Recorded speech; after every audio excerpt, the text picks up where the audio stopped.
The streets were quiet that afternoon, the kind of calm that settles just before the evening rush.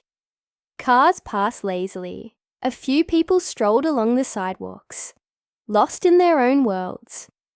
Among them was Jake, a 15-year-old boy, his worn-out sneakers scuffing against the pavement as he walked home from school. He had no idea that his life was about to change in a way he never could have imagined. It happened so suddenly. A gust of wind swept through the street, rustling the leaves and sending a small object skidding across the sidewalk. Jake barely noticed it at first, but as he got closer, something dark caught his eye. A wallet, thick, black leather, and slightly worn around the edges, lay there, just inches away from a busy intersection. He hesitated. For a moment, he considered walking past it. It wasn't his after all, but something about the way it sat there, abandoned and vulnerable, made him stop. He bent down, picking it up with careful fingers, feeling the smooth texture of the leather in his palm. His heart thumped. This wasn't an ordinary wallet. It felt heavy, important. Jake's eyes darted around, searching for someone who might have dropped it, but no one seemed to be looking for anything. No frantic searching, no padding of pockets, just strangers walking by, unaware. Curiosity got the best of him. He flipped it open, his breath hitched. Stacks of $100 bills were neatly folded inside, so many that he couldn't even count them at a glance. His fingers trembled as he pulled out a few. This was more money than he had ever seen in his life. His family struggled to make ends meet. His mom worked double shifts, and his dad had been out of work for months. Just one of these bills could buy groceries for the week. But that wasn't all. Inside one of the pockets was an ID card, Jake's. Gaze dropped to the name printed on it. His stomach did a strange flip. He recognized it, not because he had ever met the man, but because it was a name people whispered about in town. A name that appeared in headlines, on the front of expensive buildings, and in the stories of people who dreamed of making it big. The wallet belonged to none other than Richard Langston, a millionaire, a man whose name carried weight, the kind of person who could afford to lose a wallet full of cash and not even notice. Jake's mind raced. What was a man like that doing in this part of town, and why had no one come looking for something so valuable? He stood there, gripping the wallet, as a strange mix of emotions swirled inside him. Excitement, disbelief, fear. He had two choices. He could take the money. No one would ever know. It wasn't like Richard Langston would miss it. Or he could do the right thing, return it, and hope that honesty still meant something in a world where people often took what wasn't theirs. Jake sighed, rubbing his temple. He wasn't a thief. His mum had always taught him that no matter how tough life got, integrity mattered more than anything. So, with a deep breath, he made his decision. His fingers tightened around the wallet as he pulled out his phone and searched for an address linked to the name. His heart pounded as he found it. A towering mansion on the outskirts of town. A place so far removed from his own tiny apartment that it almost felt like a different world. Jake didn't think twice. He hopped on his bike and started pedaling, the wind brushing against his face as he navigated through familiar streets, each turn bringing him closer to a life so different from his own. But as he neared the grand iron gates of the Langston estate, an uneasy feeling settled in his stomach. Something about this didn't feel right. The house was massive, yet eerily quiet. No security guards, no fancy cars pulling in or out, just stillness. Jake swallowed hard as he reached for the buzzer. He pressed it and waited, his pulse quickening. Seconds stretched into minutes, and then, finally, a voice crackled through the intercom. Who is this? The voice was deep, guarded. Jake cleared his throat. My name's Jake. I found a wallet. I think it belongs to Richard Langston. Silence. Then, the gates creaked open. Jake hesitated before stepping inside, the weight of the wallet feeling heavier in his pocket than ever before. Something about this moment felt strange, as if he was about to step into a secret he wasn't meant to know, and he was right, because what awaited him beyond those doors was far more shocking than anything he had imagined. Jake took slow, careful steps up the long stone driveway. The mansion loomed ahead, its tall windows reflecting the last golden light of the evening.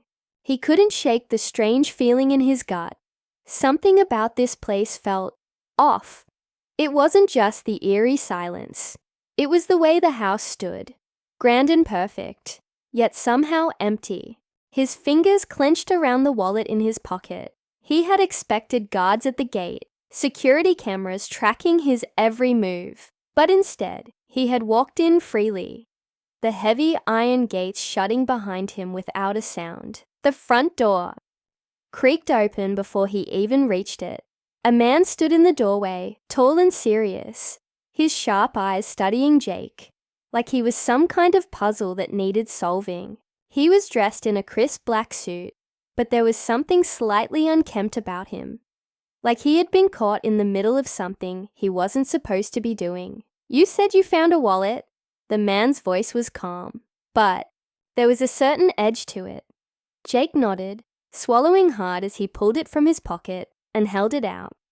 "Yeah, it was on the street, near Main Avenue. The ID inside says it belongs to Richard Langston. This is his house, right?" The man's expression barely changed, but something flickered in his eyes, something Jake couldn't quite place. He reached for the wallet, but just as Jake was about to let go, a thought struck him. "Wait, is Mr. Langston home? Can I give it to him myself?" The man hesitated. "He's not available." Jake frowned. "Is he okay?" Again that flicker in the man's expression. This time, it was clearer. Something between frustration and discomfort. He let out a slow breath, his grip tightening around the wallet. "You did the right thing bringing this back," the man said finally. "I'll make sure it gets to him." But Jake didn't move. A nagging feeling told him not to just walk away. "If he's not home, can I leave a note or something?" he asked. "I mean, I'd want to know if someone found my wallet." For the first time, the man seemed genuinely irritated. "Listen, kid, you did your part. Go home."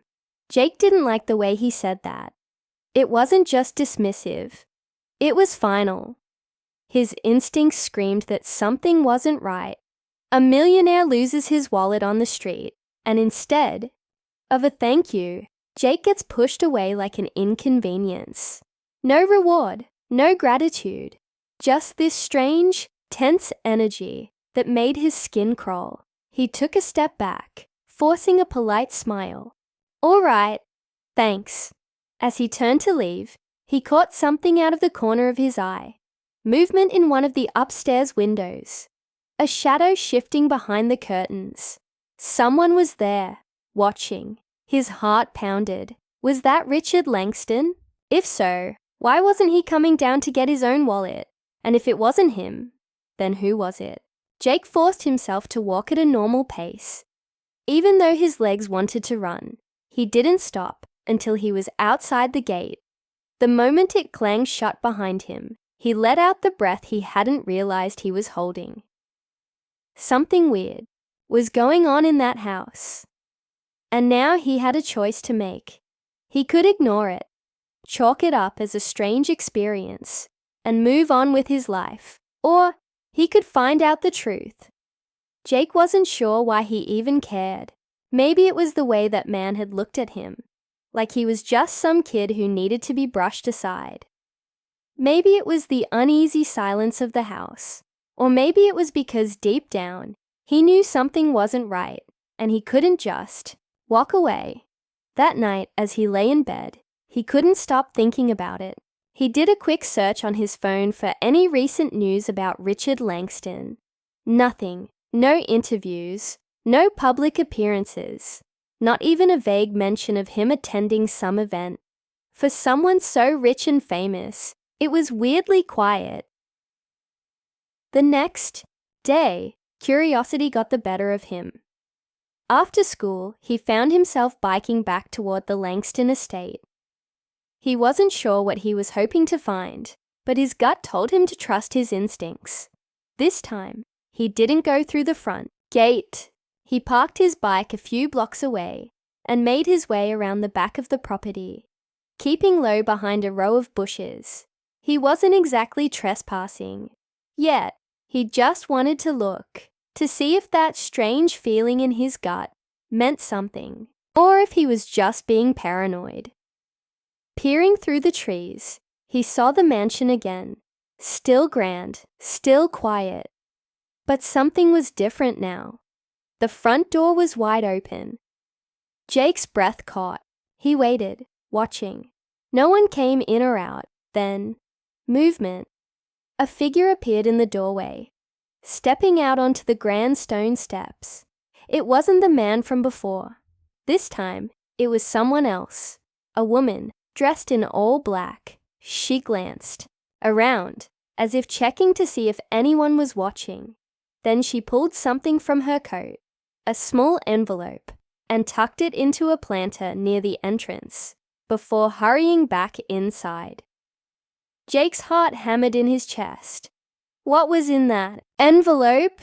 And why did it feel like he had just stumbled onto something much bigger than a lost wallet? Jake's pulse raced as he crouched lower behind the bushes.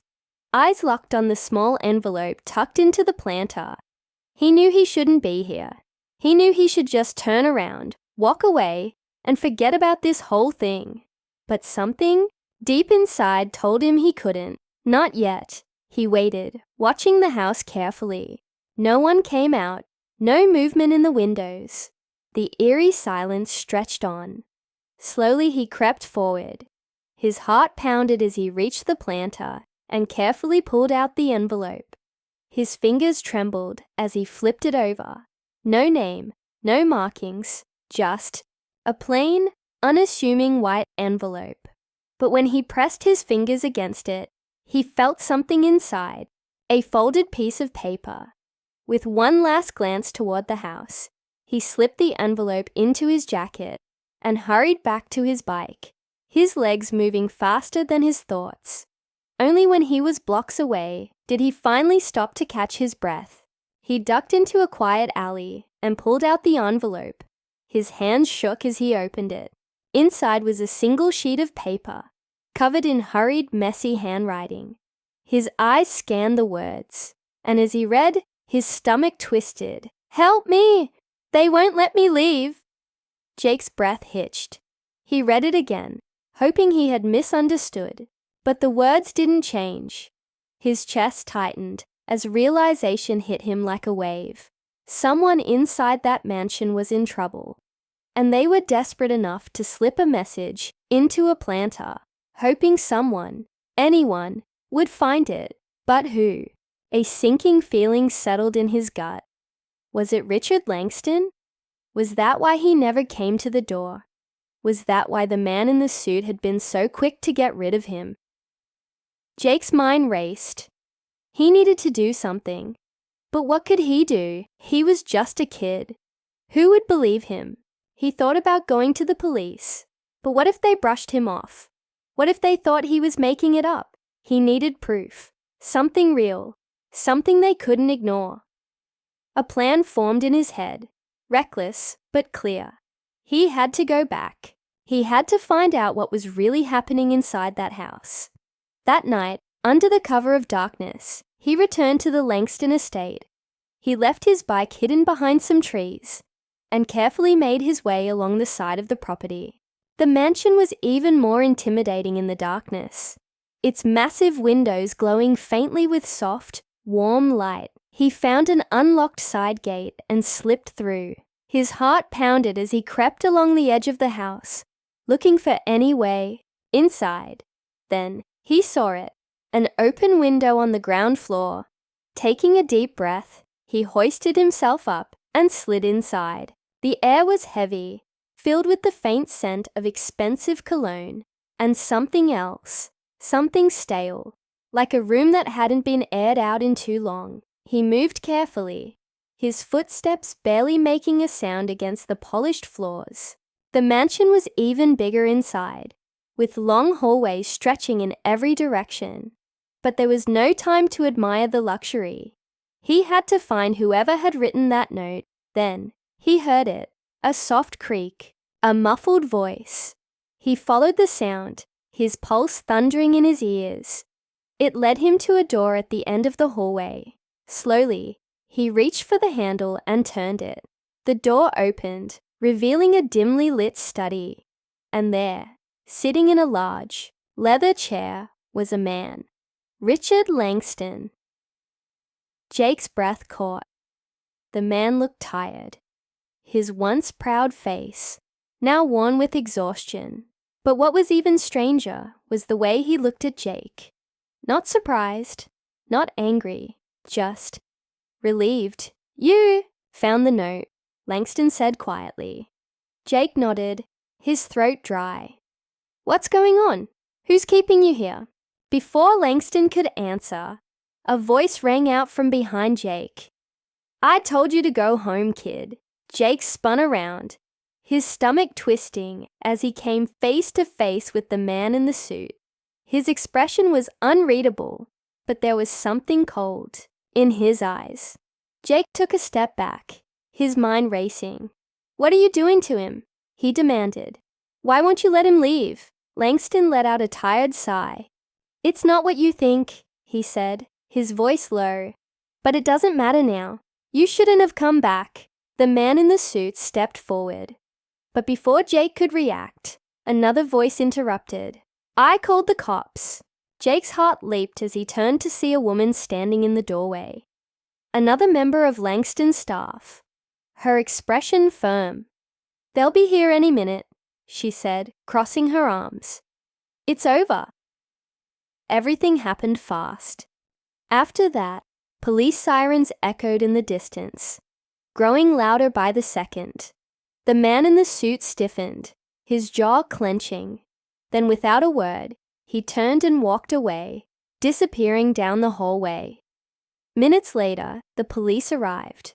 Jake watched as they questioned Langston, piecing together the story. Turned out, Richard Langston hadn't been in control of his own home for months. The man in the suit, his so-called business manager, had been keeping him under strict watch, manipulating his finances, and isolating him from the outside world. Langston had tried to fight back, but the people around him were too powerful. He was trapped in his own mansion, a prisoner in plain sight. Until Jake found the note, the next morning, the headlines were everywhere. Millionaire Richard Langston, rescued from corrupt staff members' control. Jake couldn't believe it. He had only wanted to do the right thing, and somehow, he had helped uncover something huge. A few days later, he received a call, a deep, familiar voice on the other end. "Jake," Langston said, "I never got to thank you properly." Jake swallowed. I just wanted to do the right thing." There was a pause, then a quiet chuckle. "Well, you did. More than you know." Jake didn't expect anything in return, but a few days later, an envelope arrived at his doorstep. Inside was a handwritten letter from Langston himself, thanking him, praising his courage, and beneath the letter was a check. Jake's eyes widened. It wasn't just a small token of gratitude. It was more money than he had ever seen in his life. Enough to help his family, to change things for them. But more than that, he knew he had done something that mattered. As he held the letter in his hands, he realized something. Sometimes, doing the right thing led to more than just a good feeling. Sometimes it led to something life-changing. And sometimes it all started with something as simple as a lost wallet on the street.